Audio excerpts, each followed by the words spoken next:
Good morning. Welcome to Bold Like a Leopard, also known as Razor Sharp Report, News Chronicle. And today we're going to go into the topic of Biden's so-called student loan debt cancellation. And there's also this memo that was released by the Department of Justice after a FOIA request by, I think it was, I'm pretty sure it was some liberal activist organization regarding the Mueller report and whether Attorney General William Barr at the time had obstructed justice in the probe of Donald Trump. And I think we'll also get into some of the political fallout from this past week or so. So, with regard to the student loan cancellation, it is one of those things where they're throwing meat to their base, the Democratic Party, and you know this because of the time that and the timing of this move, the timing and really I guess the sum, because I think that the idea is they are basically hinting that they could cancel more student debt in the future. And they're saying, well, this is all we can do now. We're going to cancel 10% up front, 20% if you had a Pell Grant. You know, if all goes well, we can do it again later. Well, this is actually pretty deceptive marketing because they are doing it right before a midterm election. And if you are not aware, the president doesn't actually have the right to cancel any American debts. Only Congress can cancel a debt. And they don't mention, in addition, what canceling that debt means. It doesn't mean that outlaying sum of money suddenly doesn't exist. It's not like it's wiped clean, like you're in Star Wars and Darth Vader strikes Obi-Wan Kenobi and he just disappears. Remember that scene from A New Hope? Anyway, that's what they think that Joe Biden is doing. He's taking a lightsaber and making $10,000 worth of student debt disappear. That's not really what happens. In the end, every single penny of that has to be accounted for in one way or another. So either taxes are going to have to be raised in order to pay for that. So that's adding hundreds of billions of dollars more to the national debt, or they have to issue more currency. They have to go through another round of money printing, quantitative easing, whatever you want to call it. And this is how the government has been financing a lot of its failed pet projects for many years. Only in this case, it might not actually happen. This is what the Biden administration won't tell people. It is possible, okay, I don't know how possible, but it is a distinct possibility that if there is a lawsuit in federal court, it could be actually a lawsuit by members of Congress, where they say, well, you don't actually have the authority to cancel student debt, which he doesn't. He will lose. There's no question about it. In fact, it would probably be a 9-0 decision. Even I think some of the activist members of the Supreme Court, like Sotomayor, like Ketanji Brown Jackson, like Elena Kagan, I think could look at this and say, this might be a great policy, but you have to go through Congress in order to do anything in terms of the federal government's balance sheet. You can't just wave a magic wand and say, disappear or something, play a Houdini act on our national debt. That's not how it works. And the fact that people are not being told how this actually, or that they don't know how budgets are actually allocated in the U.S. government, shows how ignorant and deluded a lot of the people who have taken out student loans are. I personally am pretty shocked that so many people are thinking, well, this is a great step for, bringing down the student debt. People shouldn't have to pay for school, period. Education is a human right. They all say that, and yet the problem is that they don't account for how, even if something is a human right, that doesn't answer the question of how is it provided. You have to go through all the logistical calculation as to how much you need to spend in order for this institution to exist. You need to build a solid brick and mortar structure if you're actually attending school. I get it, some people attend online school, which I for one, I don't think I could have actually gotten a degree that way. You have to put together a curriculum, you have to have instructors. So all of those things are going into the price of an education, and somebody has to pay for that. So the people who are for free education, they try to make a case that, oh, well, only we should tax the billionaires even more. We should tax whoever it is. Well, look at how massive the endowments are for some of these colleges. Some of them are in the billions, a few of them even in the Ivy League are in the tens of billions. And then you have the state education systems, which are empires unto themselves. Think of how big the University of California state education system is. They have branches, UCLA and UC Berkeley are in and of themselves massive colleges, and the problem that the people ignore is that they don't remember what the college looked like before they got there. They only remember what they received. So for them, they don't understand how bloated it's become. In many cases, these colleges, when their grandparents were alive, statistically they're much less likely to have gone to college, they were tiny. They had little brick buildings that were, sparsely staffed and often poorly accommodated.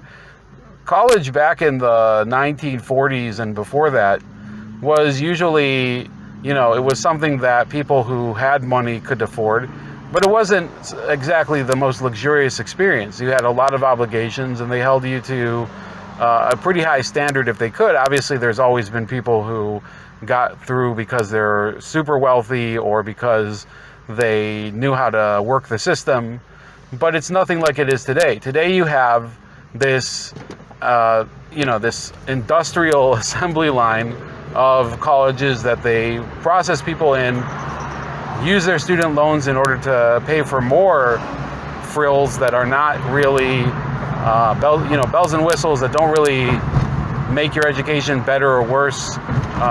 I remember when I went to college, we had a student center that was built, and people did use the student center, but there were a lot of offices up there that never were used ever, right? I would go up there and it would be basically vacant. And the idea, I think, had been that this would basically be like the nerve center for a new culture on the campus. But my school was a commuter school. Yes, some people would take advantage of the office space in order to run their clubs or have meetings, but they largely laid vacant. The same thing I would say of libraries. I would say that libraries, I still like to use them because I think that they're good focus spaces, but a university right now is likely to be a place where you get distracted more. And that's another thing that I want to touch on. A lot of the people who built up student debt, I'm not saying everyone, because I had student loans, I ended up paying them off. I know people who had student loans who worked very hard to go to college. Does it mean that I think that their student loans should be forgiven?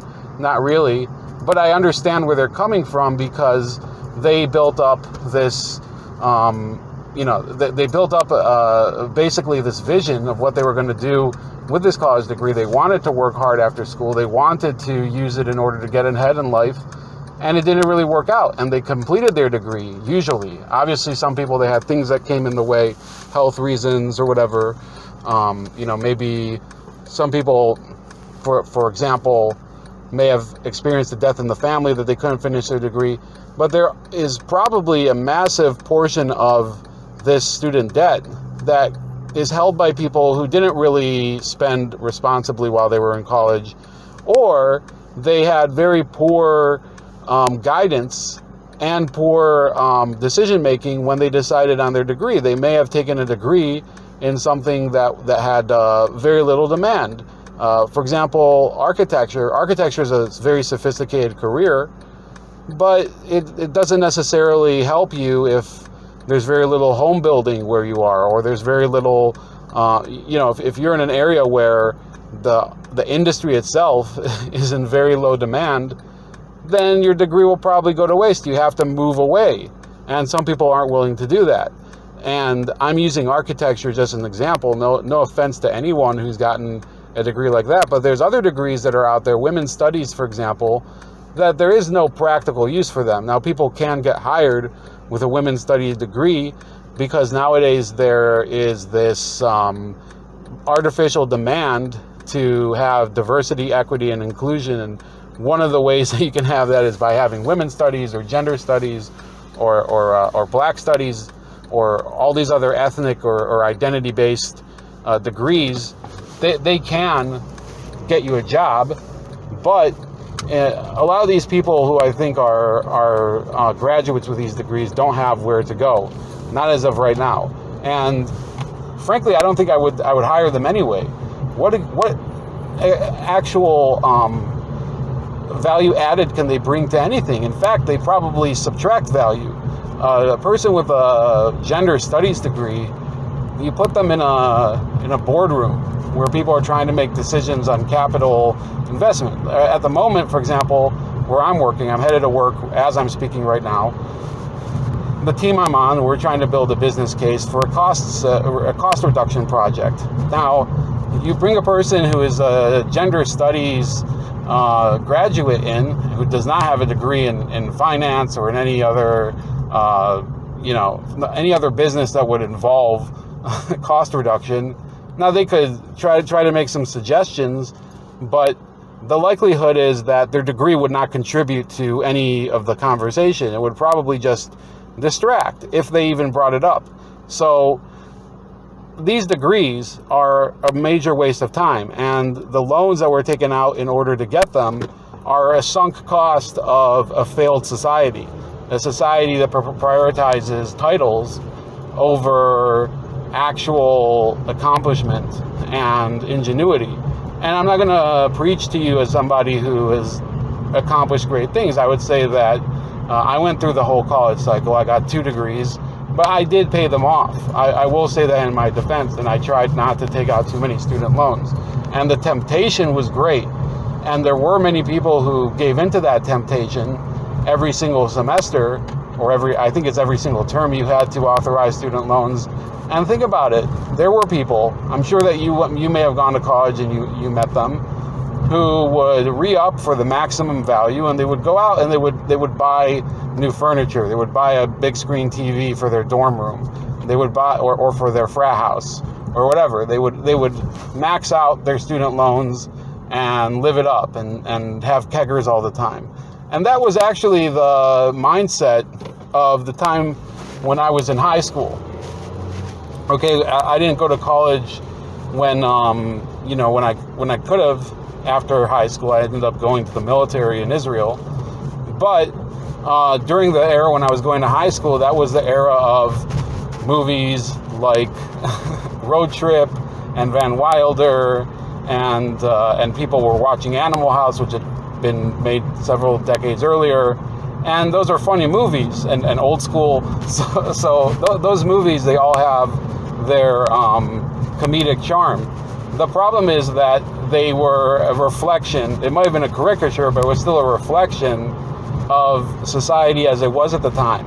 A lot of kids would go to college thinking that it was really this recreational experience where they get to live it up and actually, be free of the inhibitions that their parents put on them. And at the time, it was usually in order to get drunk and have sex with somebody of the opposite sex. Nowadays, it's to think how low it's gotten even since then. Okay, it was bad at the time because it probably fueled lifetimes of addictions and maybe STDs.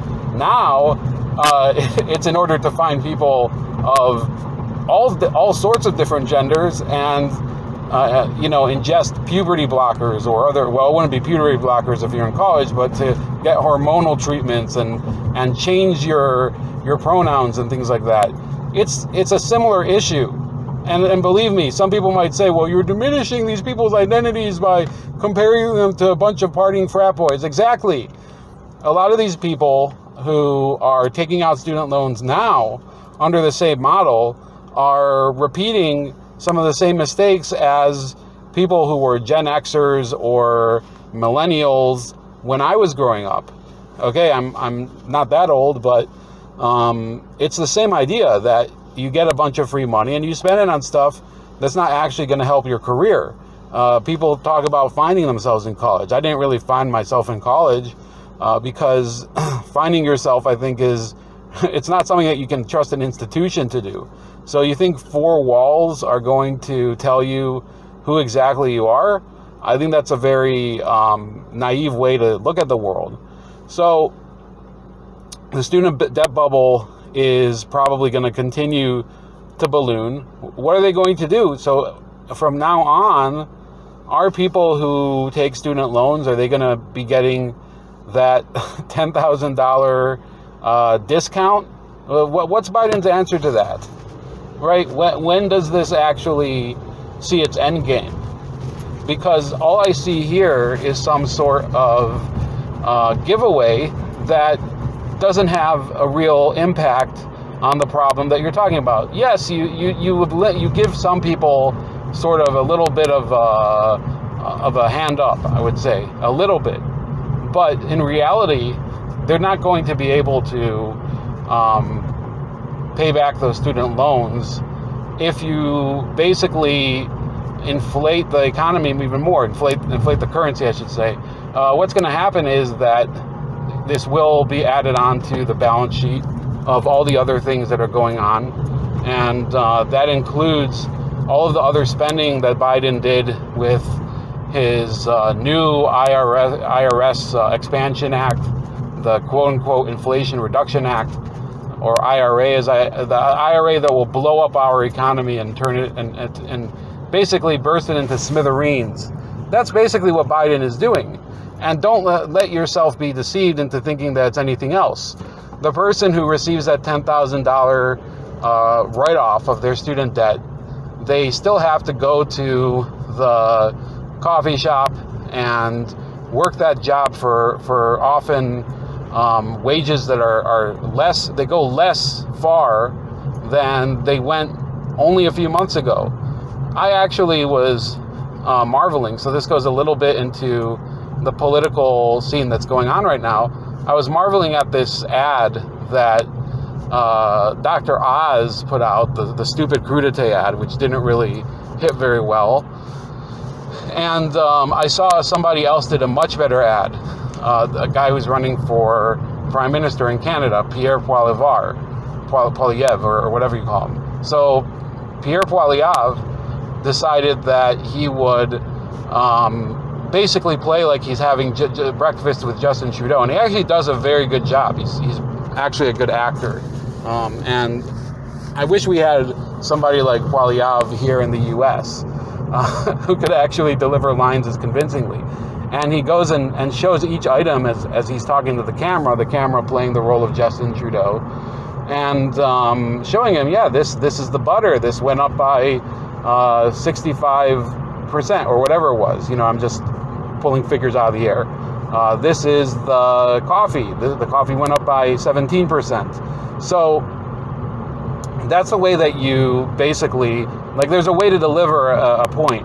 And there's an even more easy way to deliver the point. Yesterday, my wife and I went to a wedding of a couple. The bride was the daughter of some friends of ours. And we gave a gift. We ended up giving a check. And the check was only for about $100. And I say only because In the past, you would say, oh, $100, that goes a pretty long way. Well, not as long of a way as you thought it did. Now, because of inflation, you're like, let's say if I gave you $100 about a year ago, and you simply put it under the mattress and sat on it and took it out today. Well, that $100 would be able to buy you today what $86 bought you last year.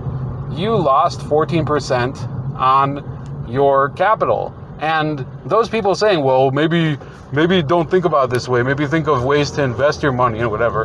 The investments right now are falling by the wayside too. All of these, the stock market isn't doing too well. Yes, you could have gained a little bit based on the position of the stock market a year ago, but in fact, for a while, Biden had been running very well with the market, okay? But in the spring, all of those gains were eliminated, and he had to start fresh. So basically, you had, if you invested those dollars, you basically had to gain two different times the same value if you just sat on that investment. So think about it that way. You're basically being either pushed backwards or having to run on a treadmill, depending on whether you just spent the money or invested it. And that's a lot of the problem here, that people look at the money, they're still deceived into thinking that piece of paper is worth something. So that piece of paper has a very flexible value. People just don't understand it. And Dr. Oz, I think, could have done a much better job in the crudité ad, which backfired on him tremendously. But you still see a reason that this political season needs to be one where people make a serious reckoning with the state of the economy. And there's a lot of issues going on with the world that I think might distract people. There's the whole Roe v. Wade issue, or Dobbs v. Jackson, if you want to use the current case that overturned Roe v. Wade. That's motivating a lot of Democrats to go out and vote. Well, I'm sorry to tell all these Democrats, but if you reelect a Democratic Congress, you might save the right to abortion in many of these states. But you will also see this whole debt crisis balloon out of control even more. It's already on that course. I don't think a Republican Congress can necessarily fix it. So I don't know if there is a solution. All I'm saying is that keeping Democrats in power, it definitely makes it worse. A lot of these ridiculous spending bills, the American Rescue Plan, there was the Build Back Better plan, which got cut back, but still had a lot of pork in it. There's this potential student loan outlay, which might not happen. All of these issues are basically taking a battering ram to the economy, and we're not going to be seeing this solved simply by voting for a certain person. Definitely, and by the way, when I say that I don't know if the Republicans are going to solve this, I'm not hedging. I'm saying that they are notoriously, they're notorious for not coming through on any of their promises. The Republican Party is the eternal unfulfilled promise. And that's one of the reasons I think that we've gotten to this state. There's other issues where I think Republicans are sort of grumbling right now about issues that they let slip, right? I personally, people talk about Donald Trump. We'll get to him in a second. But to show you just how frustrated I am with what's going on, David Knight actually put out a video, and I watched only the beginning of it, but I agree largely with the sentiment of it, where he calls the COVID-19 vaccines the Trump shots. And he says that, you can't evade the issue of Donald Trump being deeply involved in developing and fast-tracking and producing the vaccine. He termed him the producer, where Pfizer and Moderna and all these other companies were the directors. And he said that all these excuses about Donald Trump not being involved in forcing people to get the vaccine. Well, the reality is maybe he's not responsible for forcing Americans to take it, but the developed vaccine was exported and often paid for by Americans to countries throughout the world. And in some of those countries, people were forced to take the vaccine. So this idea that we can just hold people, up as on a pedestal and not hold them accountable for failures and serious problems that they've caused is nonsense. You still have to attribute some blame to Donald Trump for the vaccine disaster. And I think that, whatever your opinion of him as a person, you still have to assess him honestly and not sugarcoat what's going on. This is one of the reasons that I'll say now, and I think I've said this before, there are other people I'd rather have take the lead in 2024. I don't think that he is the right person given this vaccine issue, given other issues that he had, his spending proclivities while he was president, his bombing of Syria 2 different times,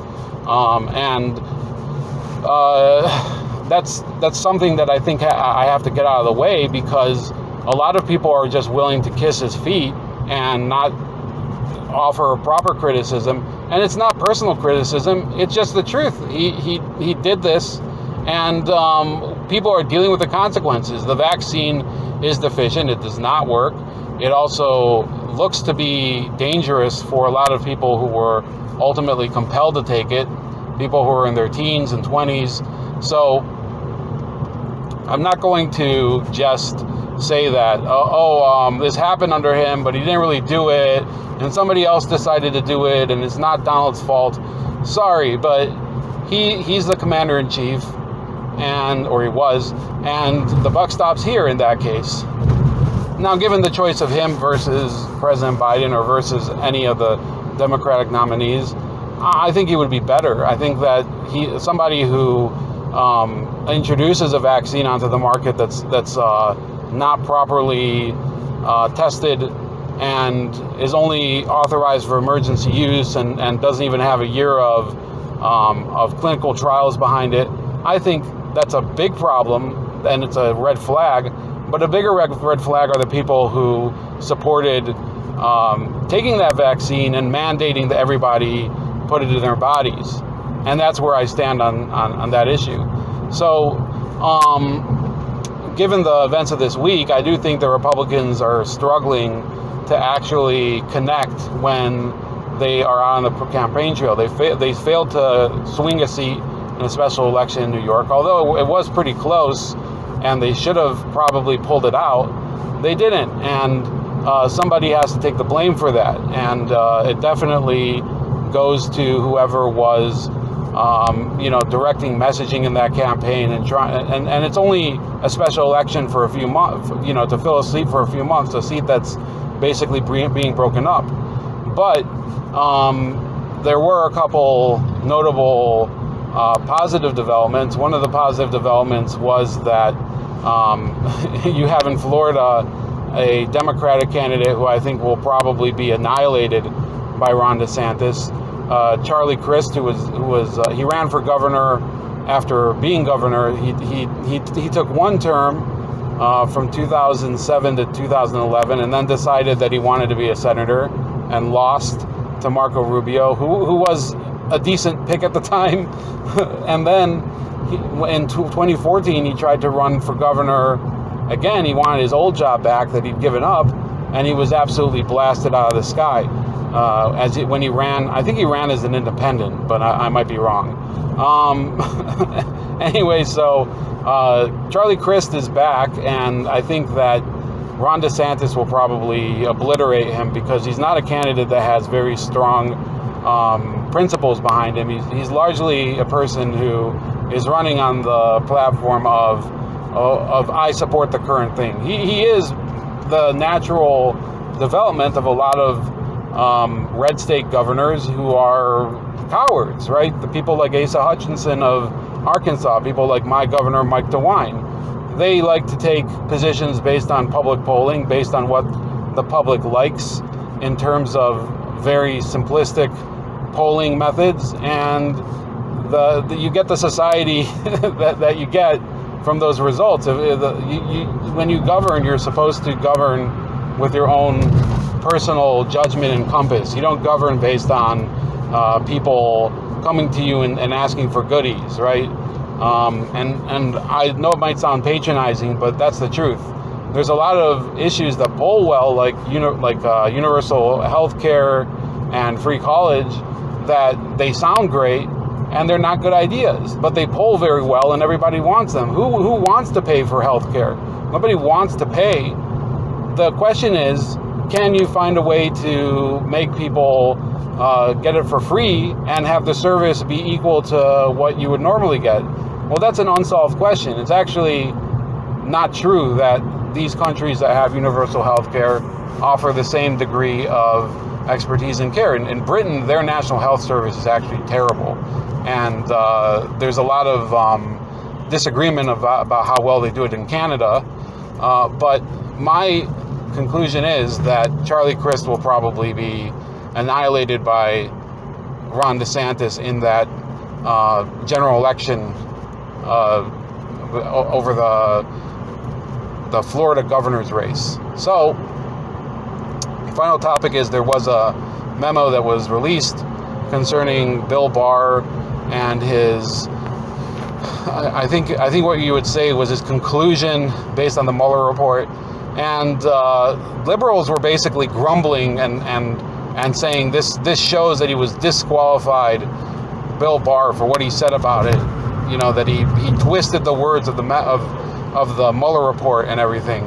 If you actually go and look at what they're saying, people like Andrew Weissmann, who was one of the lead investigators for Robert Mueller during his probe of the Trump-Russia collusion saga, he may have actually admitted that there was no underlying crime.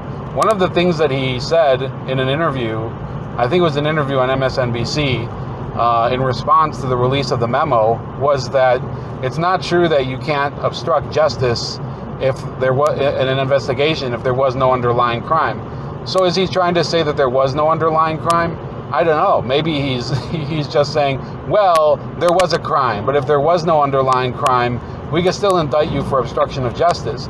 The fact of the matter is, if you look at what the Mueller probe produced, it was a lot of indictments over offenses that had nothing to do with colluding with Russia in any way, shape, or form.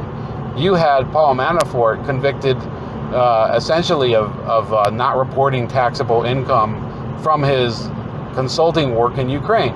Now, you could make a judgment over whether it was a good idea for him to consult in Ukraine. You may say that it was tasteless. You may say that the people that he worked for were garbage, but there was nothing illegal about it. The only thing illegal was that he didn't report the income. You look at George Papadopoulos, the man was convicted for lying to an FBI agent, allegedly. Okay, I don't think that he really lied. I don't think there was any intent to lie. But he was convicted and sent to jail for, I think, like a month for basically fibbing in an FBI interview over a conversation he had with a certain person in Europe. I think it was the Maltese professor, right? It sounds like something out of a cheesy spy novel.